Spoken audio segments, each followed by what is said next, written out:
Баянгол дүүргийн 23 дугаар хорооны гэр хорооллын дундах Булангийн хашаанд байх нэгэн айлыг бид зорж очсон юм. Хашааныхаа үднээс биднийг туссан энэ эмэгтэйг Батзая гэдэг.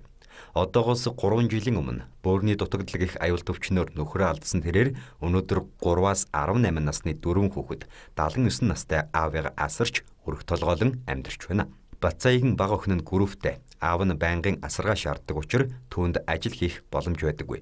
6 ам бүлтэй энэ өрхийн сарын орлого нь 79 настай аавынх нь тэтгэврийн 320 мянган төгрөг, 3 настай охиных нь группийн 200 мянган төгрөг, нийт 520 орчим мянган төгрөг байдаг. Гэвч өнгөрсөн сард аавынхаа тэтгэврийн мөнгийг эх оны 2 сар хүртэл зээлэн авч гэрээ дулаалж түлээ нүүрс авсан. Одоо сарын 200 мянган төгрөгөөр 6 хүний хоол хүнс, 3 сурагчийн хувцас хичээлийн хэрэглэл, тог цагилгаан болон бус зарлуудаа зохицуулах хэрэгтэй болоод байгаагаа хэлж байлаа.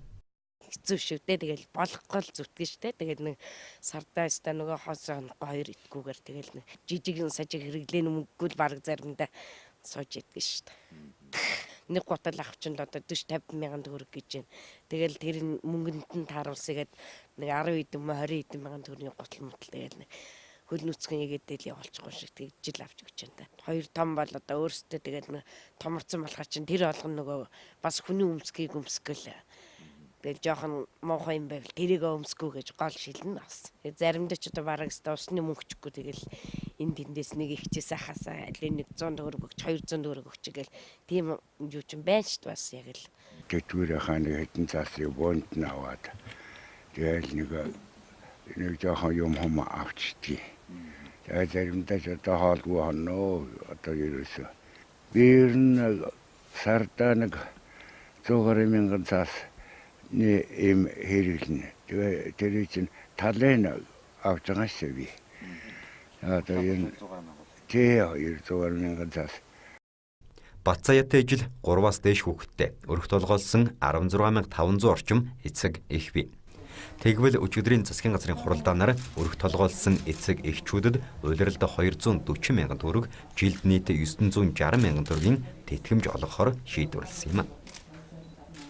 0-18 хүртэлх насны 3 буюу түүнээс дээш хүүхэдтэй өрх толгойлсон эцэг гэхэд улирал тутам хөдөлмөрийн үйлсийн доод хэмжээгээ буюу 240 мянган төгрөгөөр тэтгэмж өгнө. За тэгэхээр жилдээ 960 мянган төгрөгийн тэтгэмжийг олгохоор байгаа. За уг хуулийн хэрэгжилт нь 2018 оны 1-р сарын 1-ний өдрөөс хэрэгжээд эхэлнэ. Иргэдийн тухайд оршин суугаа газрынхаа сум хорооны нийгмийн ажилтнанд хүсэлтээ гарган бүрдүүлэх шаардлагатай материалуудыг бүрдүүлснээр тус тэтгэмжийг 2018 оны 1-р сарын 20-ны өдрөөс эхлээд аваад эхлэхээр байгаа. Өрх толгойлсон эцэг эхчүүдийн орлогыг нэмэгдүүлэх энэ тэтгэмжийг өрх толгойлсон эцэг эхчүүдийн төлөөлөл Батзаягийн хувьд баяртайгаар хүлээн авч байгаагаа илэрхийлж байлаа. Тэгээ одоо хэрэгтэй л яг хүүхдийн готлхон нар галдгээ доороо хийжлэн нэг нүүрс түлээнээс өсвөлэл бас л манайх ч одоо өвөлдөө нэг 2 машин л түлхэх гээд болчиход байгаа юм. Түүнчлэн өрх толгойлсон эцэг эхчүүдэд олгох тэтгэмжнээс гадна жирэмсэн эхийн тэтгэмжийг жирэмсний 5 сартаагаас төр хүртэлх хугацаанд сар бүр 40 мянга, 0-3 хүртэлх насны хүүхэд асарсны тэтгэмжийн хэмжээг сар бүр 50 мянга, ихэр хүүхдийн тэтгэмжийн хэмжээг 1 удаа хүүхэд тус спорт 1 сая, 3 ба түүнээс дээш ихэр хүүхдэд 1 удаа хүүхэд тус спорт 3 сая төгрөг байхаар тооцож эх оны 1-р сараас олгож эхлэхээр болоод байгаа юм а.